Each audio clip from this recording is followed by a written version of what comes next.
귀한 찬양 감사드립니다. 바울의 전도 1차 전도 여행 그 그림으로 한번 올려주세요.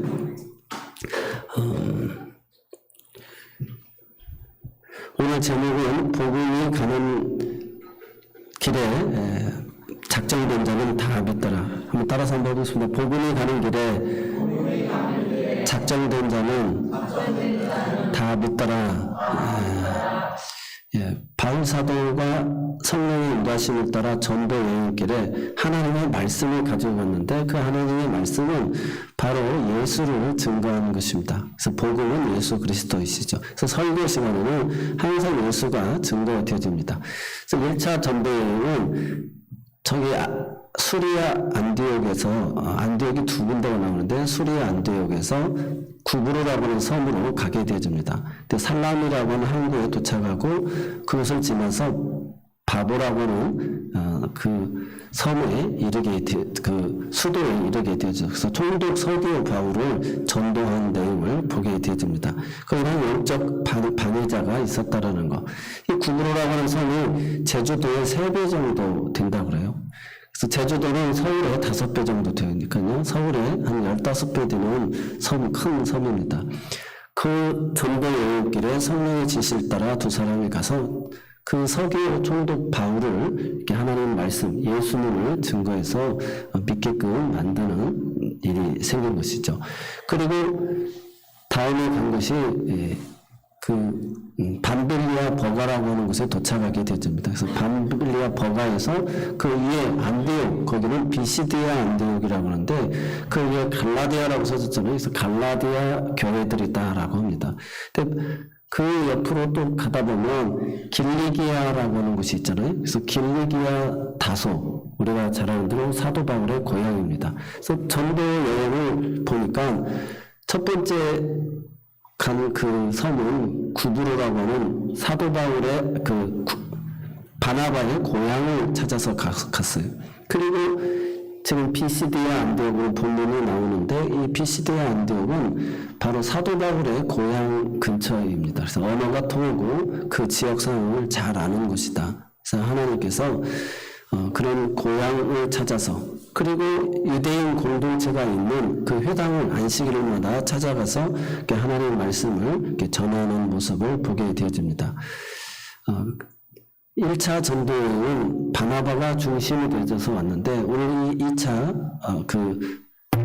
1차인데 그 두 번째로는 이 피시디아 안디옥에서는 바울과 및 그 동행하는 자들이라고 이렇게 쓰여지고 있습니다. 그래서 바나바에서 이제 바울로 리더십이 바뀌어지는 모습을 보게 되어집니다. 그럼에도 불구하고 바나바는 그런 하나님의 말씀이 선포되고 예수 그리스도가 증거되는 일에 이렇게 협력하게 되어졌다는 것입니다. 근데 그 전에 한국 밤빌리아 버가라고 하는 곳이 있는데 거기에서 우리가 잘 아는 마가 요한이라고 하는 그 바나바의 조카 생질이죠. 이 마가 요한이 거기서 내 마음이 힘들다고 예루살렘으로 다시 돌아가 버립니다. 그래서 거기에서 바울과 바나바가 큰 다툼이 일어나게 되죠. 그래서 2차 전도여행 때는 바나바는 그래도 그 마가 요한을 데리고 가려고 하고 바울은 사도행전 15장 38절을 보면 밤빌리아에서 자기를 떠나 함께 일하러 가지 않은 자를 데리고 가는 것이 옳지 않다 하여서 이렇게 반대하게 되어집니다. 그래서 바울과 신라가 이제 동행하게 되고 바나바는 마가 요한을 데리고 전도여행을 가게 되어집니다. 그러면서 이렇게 멀어지게 되어지는데 이 마가 요한이라는 사람은 어떤 사람이냐 이렇게 바울과의 관계가 좋지 않았지만 나중에 디모데 후서 4장 11절에 보면 누가만 나와 함께 있는데 네가 올 때는 마가를 데리고 오라 저가 나의 일에 유익하니라 라고 이렇게 이야기하는 것을 보게 되어집니다. 그래서 다시금 원만한 관계로 회복이 되어졌다는 것이죠. 그럼 마가 요한이 왜 밤빌리아 버가에서 돌아가 버렸느냐 자기 그 삼촌도 있는데 왜 돌아갔느냐 그 이야기를 성경학자들은 여러 가지로 이야기합니다. 첫 번째 추정을 할 때는 바나바가 리더였는데 갑자기 이제 바울이 리더가 되어지니까 그 친인척 관계니까 그거에 대한 불만이 있었을 수도 있겠다. 또 두 번째로는 밤빌리아 버가에서 비시디아 안디옥으로 그 올라가는 이 여행길은 가장 험하고 위험한 고원지대입니다. 그래서 위축되어져서 곧게 자란 마가 요한이 가지 않았을 것이다. 세 번째로는 마가 요한은 베드로의 영향을 받은 사람이거든요. 그래서 이방인 선교에 대한 확신을 갖지 못하고 있었기 때문에 중도에 돌아오게 되지 않았나. 또 네 번째로는 마가 요한의 성격이 용도상으로 처음에만 반짝했다가 나중에 끝을 보지 않는 그런 성향이 있을 것이다. 마지막으로 다섯 번째, 그리스도는 교부는 오래 전에 말했듯이 과부인 자기 어머니 생각이 나서 향수병이 나서 다시금 그 대열에서 이탈하였을 것이다 라고 이야기합니다. 이 이유가 어떤 이유일지라도 우리가 신앙생활 하다 보면 이 성령의 인도하심을 따라 전도하고 선교하는 길에 끝까지 화해가 되지 않냐고 원수가 되는 것은 좋지 않다는 것이죠. 그래서 마가 요한도 그렇다고 해서 우리가 나쁜 결과를 가져온 건 아니고 베드로의 수종자였고 통역자였고 또 해외 선교시에 늘 따라다녔고, 그래서 베드로는 마가 요한을 갖다가 나의 아들이다라고 이야기하고 있어요. 그러니까 바울이 디모데를 나의 아들이라고 한 것처럼 베드로는 마가를 나의 아들이다라고 이야기하고 있다는 것입니다. 그래서 베드로전서 5장 13절에 보면 함께 택하심을 받은 바벨론에 있는 교회가 너희를 모난하고 내 아들 마가도 그리하느니라. 그래서 여기서도 보면 항상 하나님의 애정 가운데 다 나도 택함을 받았고 하나님 우리를 다 택한 성도들을 향해서 그렇게 모난하라. 그러면 내 아들 마가도 그리하느니라. 이렇게 설명하고 있는 것을 보게 되죠. 그래서 우리가 신앙생활의 길에 항상 하나님 앞에 갈 때까지 하나님 화목의 제물이 되어 주셨잖아요. 주의 일을 행하다가도 또 내 노선이 틀리다가도 결국 마가 복음을 최초로 기록하는 사람이 되어졌잖아요. 베드로의 설교를 계속해서 스스로의 말씀을 듣다가 기록하는 사람이 되어졌습니다. 그래서 우리가 신앙생활에 있어서 이 성령이 행하시는 일에 결국은 우리가 다 유익한 사람이 되고 정말 하나님의 선교에 협력하는 자들이 다 되어야 된다라는 사실을 기억하시고 교훈을 얻으시기를 바랍니다. 그러면 17절로 41절에 보게 되지만 이제 그 비시디 안독에 가서 사도 바울이 바나바와 함께 설교한 내용이 나오고 있습니다. 그 설교 내용이 뭐냐, 바로 지금 유대인 회당에 들어가가지고 설교를 듣는 사람들이 두 가지 종류의 무리가 있어요. 16절에 보면 바울이 일어나 손짓하며 말하되 이스라엘 사람들과 및 하나님을 경외하는 사람들아 들으라. 이렇게 그 두 가지 부류의 사람이 있다는 거예요. 이스라엘의 그 유대인들이 이 회당에 지금 모여 있고 또 이방인인데 개종하여서 유대인처럼 이렇게 개종한 사람들이 있다는 거예요. 그래서 이런 사람들을 하나님을 경외하는 사람들이다라고 표현하고 있어요. 마치 고넬료와 같은 사람들이죠. 이방인이었으면서도 저 유대인들의 신앙이 너무 좋아. 그래서 이 사람들 어떻게 보면 할례를 받고 그 모세의 율법을 다 지켜 행해야 된다라고 이제 그렇게 배우는 사람들이죠. 이런 사람들에게 복음을 증거하는 것입니다. 그러면서 이 유대인 회당의 예배는 기도문을 읽고 그 다음에 하나님의 말씀을 읽고 그 다음에 세 번째로 그 말씀을 깨닫고 자기의 삶에 적용이 된 사람들이 이렇게 은혜 받은 걸 이야기하는 거예요. 그게 이제 회당 예배의 모습입니다. 그래서 기도문을 읽고 그 다음에 하나님 말씀을 읽은 다음에 형제들아 너희가 혹시 할 말 있으면 하라 이렇게 이제 이야기하게 된 것이죠. 그 회당 예배에 바울과 바나바가 이야기를 하는 것입니다. 그래서 청중에 두 가지 부류의 사람들이 있다. 유대인들이 그 공동체가 있었고 그 다음에 개종된 이방인 하나님을 경외하는 사람들이 있었다는 것입니다. 그러면서 너희가 믿음의 조상 아브라함의 그 후예들이라고 하고 있지 않느냐. 그래서 할례를 받아야 되고 또 그렇게 선민 의식이 있는데 이스라엘 역사를 이렇게 쭉 이야기를 이렇게 바울 사도가 이렇게 이야기를 하는 것입니다. 출애굽하여서 광야 40년 동안 얼마나 원망하고 불평했느냐. 그러나 하나님은 아버지와 같이 그들을 양육하는 마음으로 그들의 소원을 참으시고 마침내 광야 40년을 지나서 약속의 땅 가나안 땅에 다 들어가게 해주셨다. 젖과 꿀이 흐르는 풍요로운 땅으로 인도해 주셨다. 근데 너희가 그 풍요로운 안식 가운데 또 하나님을 배신하고 우상을 숭배하자 가나안 족속의 공격을 받게끔 만들고 적들의 공격을 받아서 결국 그 위기 때마다 하나님은 사사들을 보내서 또 건져주셨다. 그럼에도 이스라엘이 자기들 또 이방 나라들처럼 왕을 세워달라고 때를 쓰니까 하나님께서 그러면 그 사무엘을 달리면서 너를 버린 것이 아니라 나를 버린 것이다. 그러면서 사울을 기스의 아들 베냐민 지파 사울을 왕으로 세웠는데 그가 하나님의 말씀을 배반하니까 다윗을 하나님이 세웠는데 그가 하나님 마음에 합한 자여서 하나님께서 이루시고자 하시는 일을 그를 통하여 다 이루었다. 결국 솔로몬은 또 다시 우상을 숭배해서 나라가 쪼개어졌지만 다윗으로 인하여서 결국 예수 그리스도가 태어나게 되어졌다는 것입니다. 그래서 결국 이 역사를 쭉 이야기하면서 너희는 배신했지만 하나님은 참으시고 그리고 그 얘기대로 들어주시면서도 결국 다윗을 통하여서 예수 그리스도가 태어났다. 그래서 그 예수 그리스도가 십자가에 죽어주심으로 온 인류를 향한 구원을 이루어 주셨다는 것입니다. 그가 오시기 전에 세례 요한이 그의 길을 예비했는데 내 뒤에 오시는 이는 성령과 불러서 세례를 주고 나는 그의 신들을 풀기도 감당치 못한 그런 분이시다라고 하면서 예수를 증거합니다. 그래서 예수님은 인간이 온갖 실패에도 불구하고 그들을 구원하시고자 하시는 것이 궁극적인 목표예요.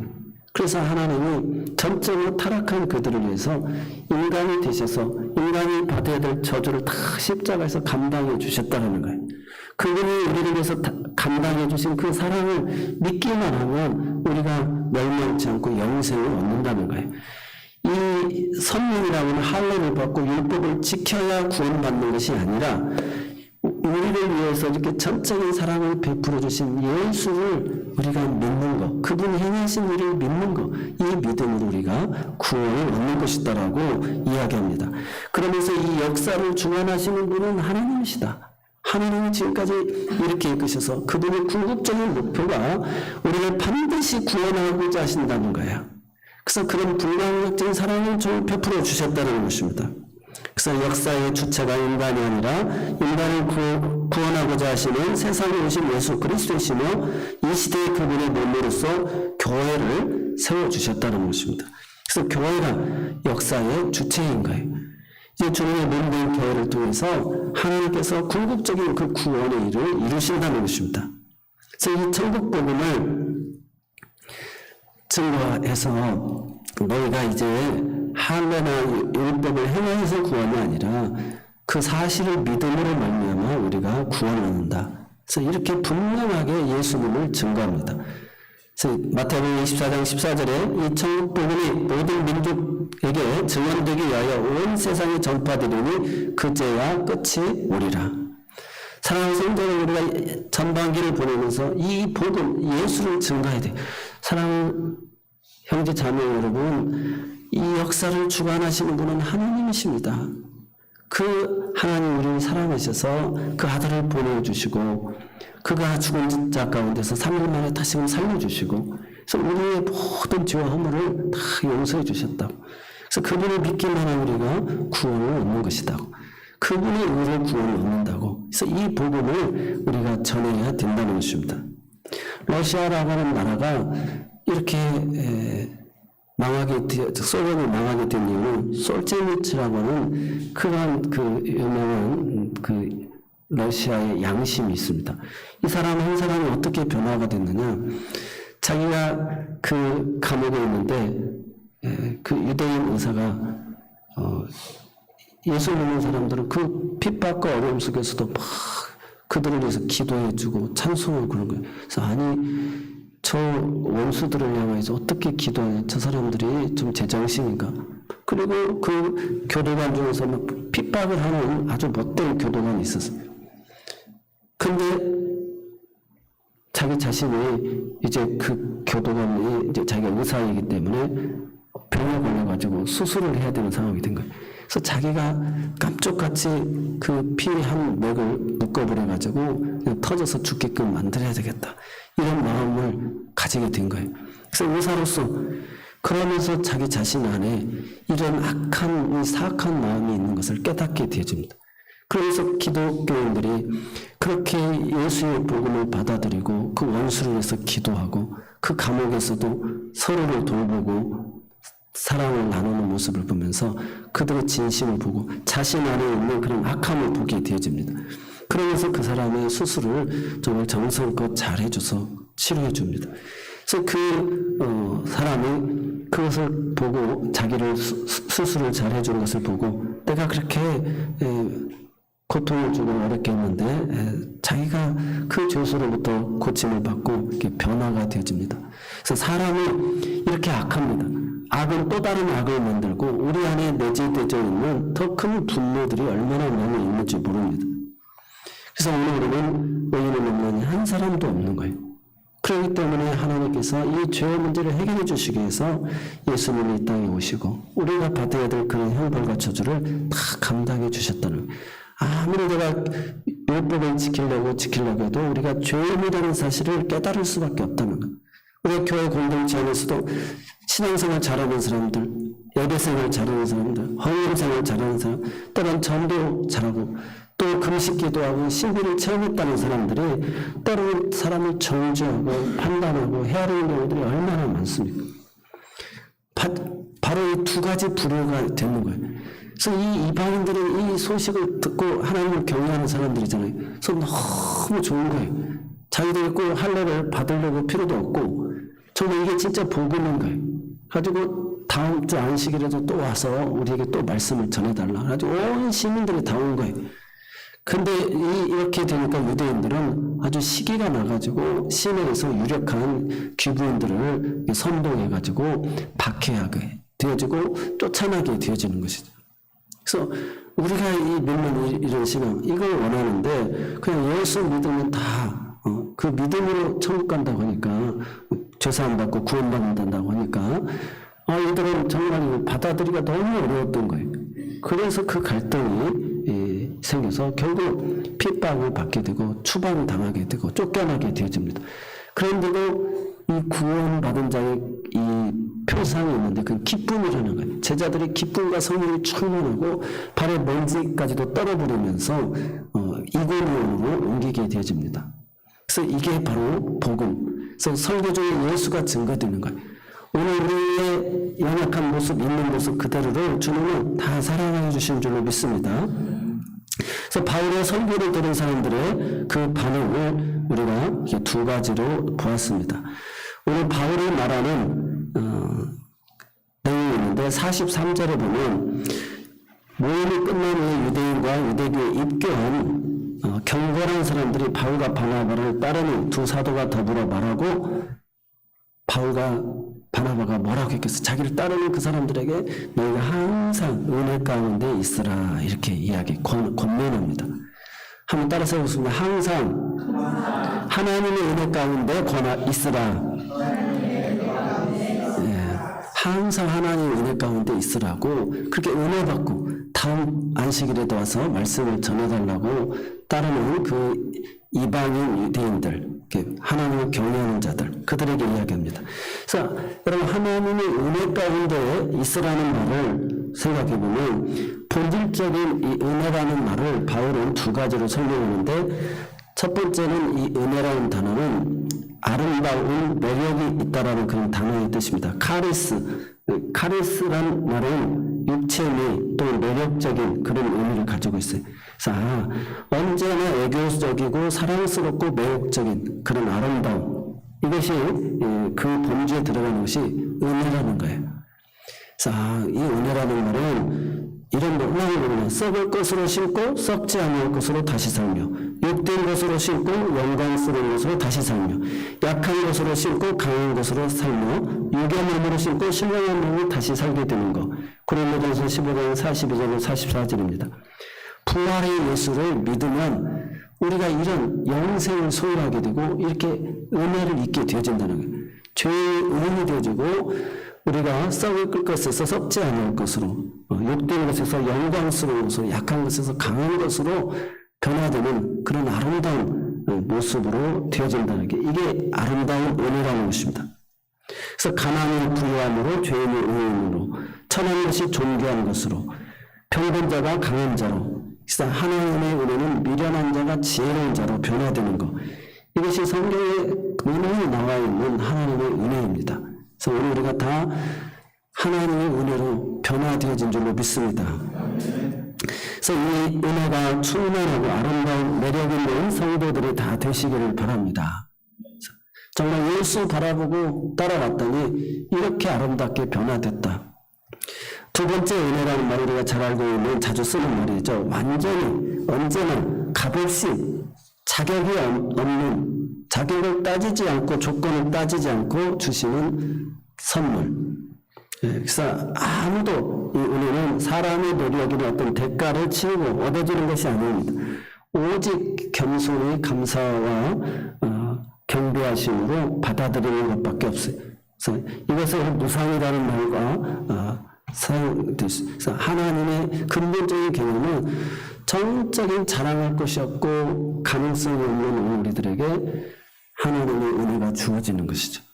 그래서 조금이나마 우리가 조금 흉내를 낸다면 부모님이 우리 자식을 향한 사랑이 그런 조건 없는 사랑이잖아요.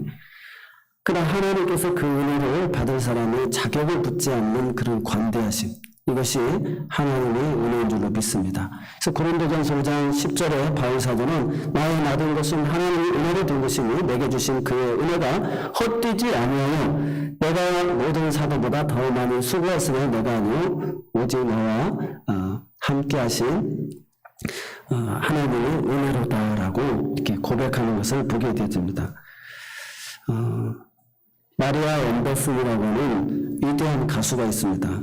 이 사람은 100명의 목사보다도 낫다라고 할 정도로 흑인 영가로서 상처받은 영혼들을 많이 위로하고 회개시킨 아주 훌륭한 복음성가, 위대한 가수인데 이분이 필라델피아 고등학교를 다니고 고등학교를 졸업하고 노래 실력이 뛰어났는데 한 작은 흑인 교회에서 189달러의 후원금을 모아서 그를 지원해가지고 뉴욕 타운홀에서 독창회를 갖게 되어지는데 그의 음악평은 형편이 없어서 시리에 빠지게 되어집니다. 그때 어머니가 마리아나 은혜가 위대함보다 먼저 와야 한다라고는 유명한 인생의 좌우명을 가르쳐줍니다. 그래서 그가 이 말씀을 붙들고 항상 하나님의 은혜를 있기를 원합니다. 제가 자격과 그런 자질과 그런 것이 없지만 하나님의 은혜를 잊기를 원합니다 하고 그가 노래하게 되어질 때 정말 놀라운 은혜를 입어서 그런 콩쿠르 대회에서 1위를 하게 되어지는 또 콩쿠르 대회에서 1위를 하는 그런 위대한 가수가 되어집니다. 우리 모두도 우리의 아이에게, 우리 남편에게, 우리 자녀에게 하나님의 은혜를 덧입혀 주옵소서.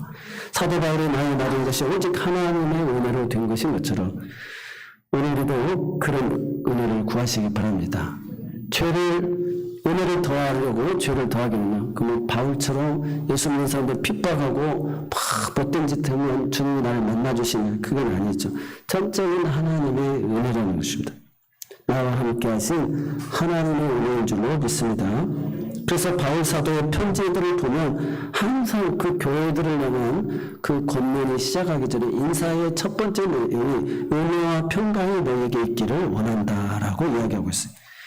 그래서 로마서 1장 7절에도 16장 20절에도 고린도전서 1장 2절에서 3절에도 항상 예수 그리스도의 이름을 부르는 모든 자들에게 하나님 아버지 우리 주 예수 그리스도로부터 은혜와 평강이 있기를 원하노라. 그리고 고린도전서 16장 23절에도 주 예수 그리스도의 은혜가 너희와 함께하고 그래서 항상 우리 모두가 하나님의 은혜를 먼저 구하시고 그 다음에 성공에 이르시기를 바랍니다. 데살로니가전서 데살로니가 후서 2장 15절 17절로 그러므로 형제들아 굳게 서서 말로나 우리의 편지들로 가르침을 받은 전통을 지키라. 우리 주 예수 그리스도와 우리를 사랑하시고 영원한 위로와 좋은 소망을 은혜를 주신 우리 하나님 아버지께서 너희 마음을 위로하시고 그렇게 굳건하게 하시기를 원하노라. 그러니까 하나님의 그 은혜로 되어지는 일을 이야기하고 있습니다. 우리가 크리스토퍼 놀란이라고 하는 자전적 소설 시계의 눈 밑에서라고 하는 저서를 남긴 영국의 문학상을 받은 사람이 있습니다. 이 사람이 3살 때 뇌성마비가 되어져가지고 말도 못하고 듣지도 못하고 오직 손도 움직이지 못하고 이마에 작은 막대기를 붙여서 눈으로 타자를 치면서 그가 시와 그런 노래를 만드는데 이 사람이 이렇게 좌절하지 않냐고 놀라운 영감 있는 찬양을 가사를 만들 작가가 될 수 있었던 이유는 다른 것이 아니라 자기 자신이 있는 모습 그대로를 이렇게 받아들이게 되어졌다는 것입니다. 그래서 사람들이 나를 있는 모습 그대로 받아줄 때 자기 자신이 좀 이렇게 놀라운 쓰임을 받는 사람이 되어졌다는 것입니다. 그래서 하나님은 내 모습 있는 이 모습 그대로를 하나님의 은혜로 주신 것임을 알고 우리가 기뻐하시기를 바랍니다. 나 같은 죄인을 통하여서 무엇을 이룩하시려고 하나 이게 아니라 하나님의 은혜로 나의 나된 것이 하나님의 은혜인 것을 알고 내 있는 모습 그대로 내 자녀를 향한 가족, 형편과 처지 그 있는 모습 그대로를 받아들이는 것 그때부터 정말 놀라운 자기의 강점을 살릴 수 있게 되어진다는 것입니다. 마지막으로 모든 사람이 하나님의 말씀을 받아들이는 것이 아니라는 것입니다. 매일 그 유대인 전통 회당에 모여가지고 기도문 읽고 말씀 읽고 서로가 깨달은 거 이야기하고 막 이렇게 하다가 또 예수를 오히려 죽였던 선진들과 같이 이 사람들도 그걸 믿지 못하고 받아들이지를 못하는 거예요. 그래서 오로지 성령께서만이 영생을 주시기로 작정된 자만이 이 말씀을 듣고 성령의 역사 속에서 믿어진다는 것입니다. 아멘. 그래서 성령을 도우셔야만이 그렇게 하나님의 말씀을 듣고 작정된 자들이 이렇게 믿게 되어진다. 그래서 마태복음 10장 5절 15절에 예수님께서 제자들을 파송할 때도 너희를 영접하는 것은 평안을 빌어주고 영접하지 않으면 발에 먼지도 떨어버리라고 이야기합니다. 그들이 소돔과 심판날에 소돔과 고모라 땅이 그 성보다 견디기 쉬우니라. 소돔과 고모라가 동성애로 타락되어져서 하는 유황불로 멸망시키잖아요.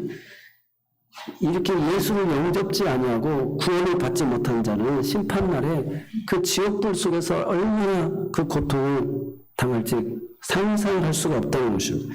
그럼 우리가 하나님의 복음을 정말 기쁘게 전해야 되는 그 성령이 아니고는 믿을 수가 없다는 거예요.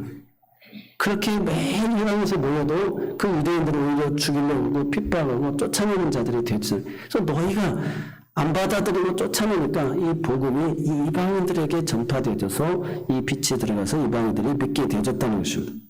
하나님의 은혜를 거부한 사람들에게 주어지는 나타나는 현상은 하나님의 심판밖에 없다는 것입니다.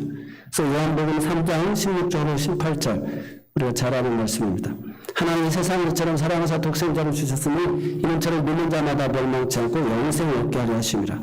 하나님이 그 아들을 세상에 보내신 것은 세상을 심판하려 하심이 아니요 그를 말미암아 세상을 구원을 받게 하려 하심이라. 그를 믿는 자는 심판을 받지 아니하는 것이요 믿지 아니하는 자는 하나님의 독생자 이름을 믿지 아니함으로 벌써 심판받은 것이니라.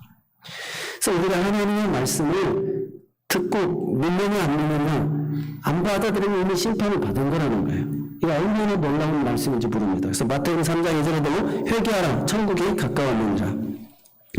오늘 회개라고 하는 것은 우리가 돌이키는 것입니다. 돌아오는 것입니다. 여호와께로 돌아와라. 우리의 삶이 하나님의 영광을 위한 삶으로 다시금 돌아서라는 거예요. 자기 삶의 방식에서 이제 하나님이 인도하신 성령의 인도하심의 방식으로 우리의 삶을 예수를 영접하고 변화되는 거예요. 결단하는 것입니다. 그래서 회개하라는 거예요. 그래서 하나님의 말씀을 드리고 결단하느냐 하지 않느냐, 회개하느냐 회개하지 않느냐에 따라서 천국과 지옥의 심판이 이루어진다는 것입니다.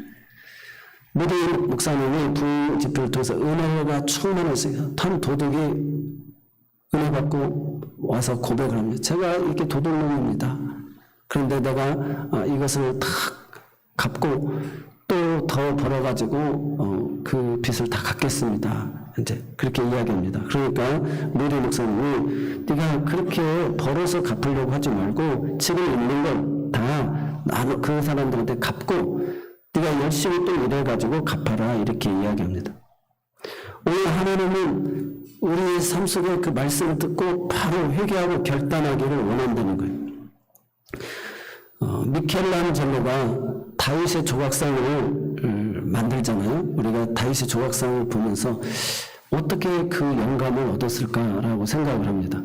근데 다윗이 그 어린아이의 그 모습으로 어떻게 그 조각상의 영감을 만들었냐면 하나님의 이름을 모욕하는 그 골리앗을 향하여서 내가 그에게 가서 여호와가 만군의 하나님이 어떤 분이신가를 모든 사람들에게 알게 하겠다라고 자기가 결단한 그 순간에 다윗의 그 모습을 위대하게 본 거예요. 그 골리앗의 머리를 꺾어버리고 자기가 그 승리의 환호성을 지르는 그 모습이 아닌 다윗이 그 어린아이 그 물맷돌 5개를 가지고 나아가는 그 결단하고 하나님의 만군의 여호와의 이름을 위하여 너는 칼과 창과 단창으로 내게 오거니와 나는 만군의 여호와의 이름으로 내게 간다. 그래서 그 구원하심이 칼과 창이 있지 않냐고 여호와의 이름이 있다라고 하는 거. 그래서 구원하심이 하나님에게 있다라고 하는 것을 알게 하시려고 결단하고 나간 것. 그 결단에 하나님께서 이 미켈란젤로가 다윗의 상의 그런 위대한 모습을 알게 되어졌다는 것입니다.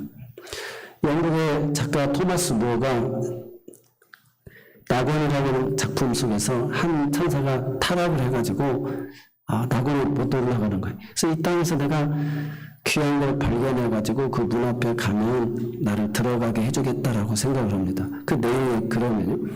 그래서 자기가 그 여름날을 막 돌고 돌아도 찾지를 못했는데 한 지게표 위에 어머니가 그 아이를 위해서 젖을 물리는 모습을 보면서 저 모습이다.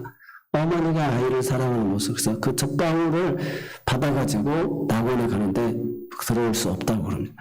그래서 또 다시 부지런히 이렇게 찾는데 조부의 동료들에서 젊은이들이 자기 목숨을 초계처럼 버리면서 핏방울 흘리는 모습을 보면서 저 모습이다. 그래서 그 핏방울을 가지고 그 낙원문에 이르게 되는데 너 이것도 아니다 라고 그런 거예요. 그래가지고 자기가 지치고 이제 어디서 찾나 더 이상 희망이 없을 것 같은데 하다가 어느 한 시골에 주일도 아니고 수요일도 아니고 평일인데 그 남자분이 교회에 들어가가지고 회개의 기도를 눈물을 흘리는 모습을 보고 이것이다. 그래서 하나님 앞에 성전에 나가서 자신의 죄를 고백하고 눈물을 흘리는 그 모습, 회개의 눈물을 가지고 갈 때 그 타락한 천사가 천국에 다시금 들어갈 수 있게 되어졌다는 것입니다.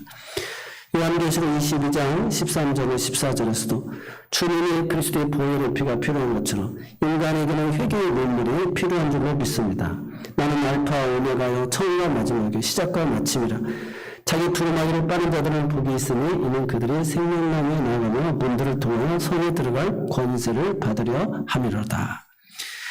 자기 두루마기를 빠는 자가 복이 있다는 것입니다.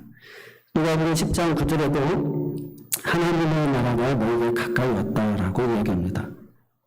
그래서 어디를 가든지 영접자면은 먼지도 털어버리라 그렇게 이야기하시면서 9장 57절 후반절에 가면 주님 어디로 가든지 내가 따르겠습니다 하니까 나는 머리 둘 것도 인자는 없다라고 하니까 되돌아갑니다.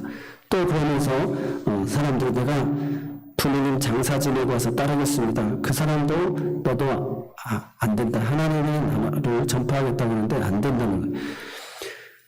주의 나라 따르겠습니다. 가족들하고 작별하고 오겠습니다. 라고 할 때도 주님께서 손에 쟁기를 잡고 뒤를 돌아보는 자는 하나님 나라에 합당치 아니하니라. 천국의 요구는 주저하거나 되돌아보는 것을 결코 용납하지 않는다는 것입니다. 단호하고 돌이킬 수 없는 명확한 그런 결단, 그것을 하나님은 원하시는 줄로 믿습니다.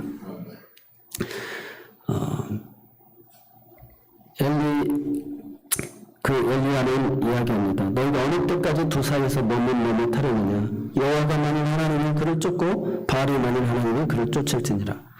여호수아는 24장 15절에 그 31명의 왕을 무찌르고 정복한 다음에 만일 여호와를 섬기는 것이 너희에게 좋지 않게 보이거든 너희 열조가 강저편을 섬기던 신이든지 혹 너희 거는 땅 아물사람의 신이든지 너희 섬길 자를 오늘날 택하라. 오직 나와 내 집은 여호와를 섬기겠노라. 이런 단호한 결단입니다. 그래서 디모데후서 4장 2절에 너는 말씀을 전파할 때도 어떤지 못한데 항상 힘쓰라. 범사의 오라침과 가르침으로 경책하며 경계하며 권하라. 그래서 오늘 우리가 이렇게 하나님의 말씀을 전하여서 그걸 받아들이는 사람, 회개하는 사람은, 결단하는 사람은 구원에 이르지만 받아들이지 않는 사람은 정말 발에 먼지까지도 털어버리고 심판날에 소돔과 고모라가 오히려 견디기 쉬운 그런 일이 생긴다는 것입니다. 그러면 우리가 부지런히 이 하나님의 말씀을 전파해야 될 줄로 믿습니다.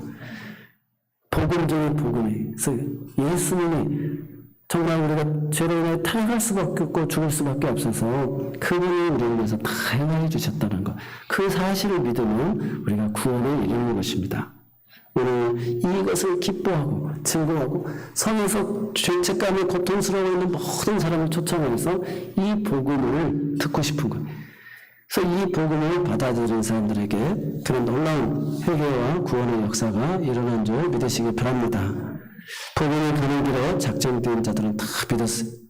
여러분, 우리 마가 요한도 선교하는 길에 다툼이 있었지만 마지막은 다 이렇게 회복이 됐잖아요. 그래서 하나님의 역사 속에 말씀을 듣고 빨리 회개하고 돌이켜야 돼. 그래서 원망 들을 만한 것을 화해하고 가서 하나님 앞에 제물들이 하나님이 받으시잖아요. 그래서 오늘 우리가 말씀을 듣는 것이 은혜 중의 은혜고 그 말씀을 아멘으로 화답할 때, 내가 결단할 때 다윗의 그런 아름다운 삶이 만들어지는 것처럼 오늘 우리에게 그런 은혜가 주어지는 줄로 믿습니다. 기도하겠습니다. 주님 성령의 바람을 타고 복음이 퍼져나갑니다. 생명이라는 복음의 씨앗이 온 세상에 뿌려집니다. 우리 안에 성령이 충만함을 주옵소서. 거친 방해와 가진 핍박에도 기죽지 않고 겁내지 않고 복음의 힘을 믿고 담대히 전하게 하여 주옵소서. 결단 말씀을 듣고 나의 주신 말씀 앞에 장담하는 결단하고 선포하며 나아가는 우리의 모습들이 되게 하여 주옵소서. 예수님의 이름으로 감사